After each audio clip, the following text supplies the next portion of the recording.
ચાલો આજે આપણે એક એવી સફર પર જઈએ જે આપણને હજારો વર્ષ પાછળ લઈ જશે એક એવી દુનિયામાં જ્યાં દુનિયાની સૌથી જૂની અને સૌથી રહસ્યમય શહેરી સભ્યતાઓમાંથી એક વસ્તી હતી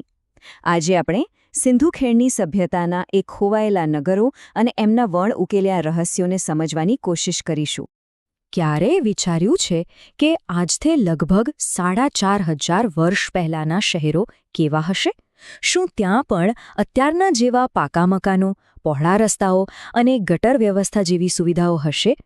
આ સવાલોના જવાબ આપણને ઇતિહાસના એક ખૂબ જ ભવ્ય પ્રકરણ તરફ દોરી જાય છે ખબર છે આખી વાત છે ને એકદમ કોઈ જાસૂસી કથા જેવી છે એક એવી સભ્યતા જે હજારો વર્ષો સુધી ધરતીની નીચે દટાયેલી રહી અને પછી અચાનક જ આપણી સામે આવી તો ચાલો આ શોધની રોમાંચક કહાણીથી જ શરૂઆત કરીએ તો આ બધું શરૂ થયું 1921માં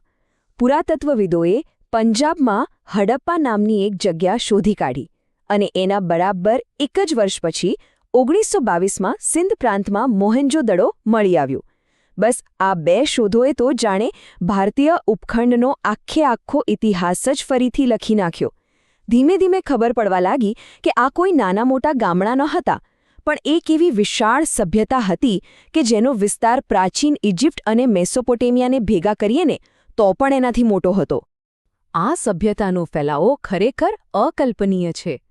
જુઓ તો ખરા ઉત્તરમાં હડપ્પાથી લઈને પશ્ચિમમાં સિંધના મોહેન્જો-દડો સુધી અને છેક ગુજરાતના ધોળાવીરા અને લોથલ સુધી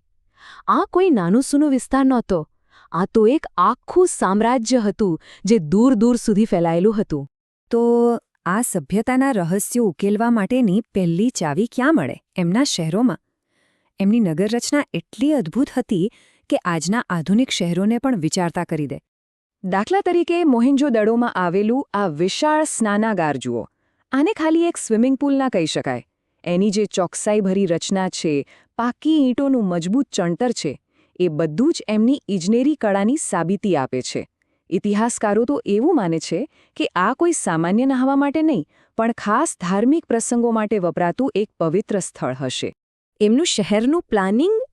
ગજબનું હતું એકદમ વ્યવસ્થિત નગરો મુખ્યત્વે બે ભાગમાં વહેંચાયેલા હતા પશ્ચિમમાં શાસકો માટે એક ઊંચો કિલ્લો અને પૂર્વમાં સામાન્ય લોકોના રહેઠાણ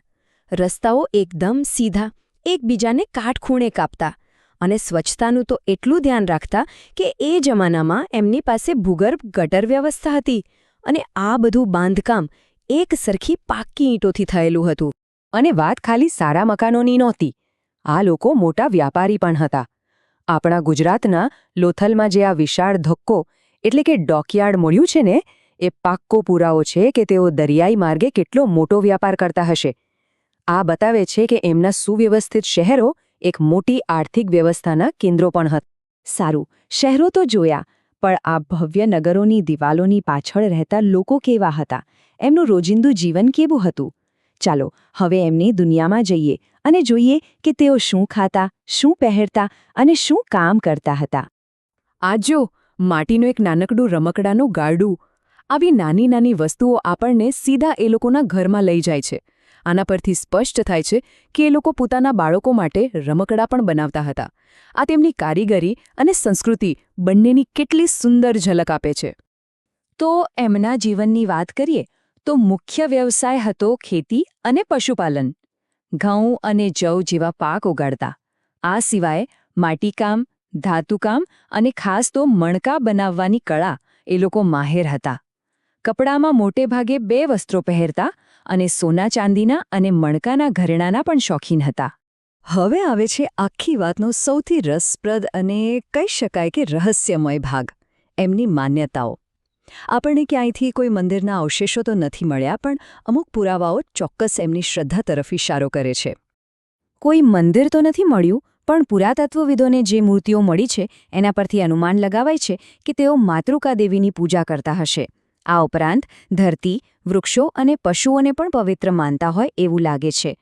કેટલાક સ્થળોએથી અગ્નિપૂજાના પણ પુરાવા મળ્યા છે અને મૃતદેહો સાથે જે વસ્તુઓ દફનાવવામાં આવતી એના પરથી લાગે છે કે તેઓ કદાચ મૃત્યુ પછીના જીવનમાં પણ માનતા હશે અને હવે આવે છે સૌથી મોટો કોયડો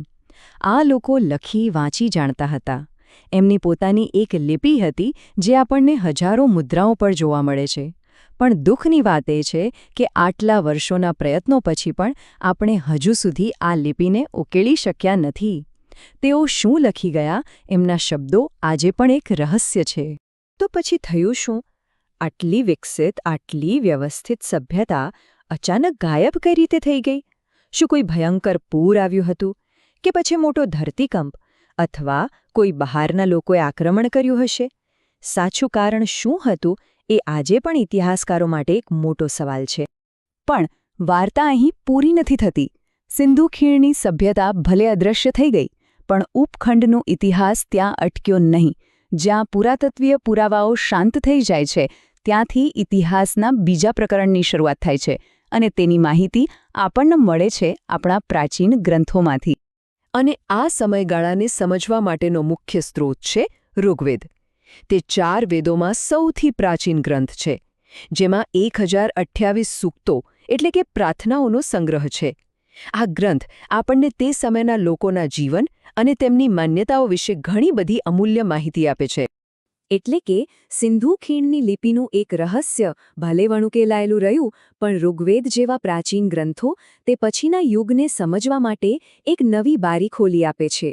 તે આપણને તે સમયના લોકોના રાજકીય, સામાજિક અને ધાર્મિક જીવનમાં ડોકિયું કરવાની તક આપે છે અને માનવ ઇતિહાસની આ અવિરત ગાથાને આગળ વધારે છે.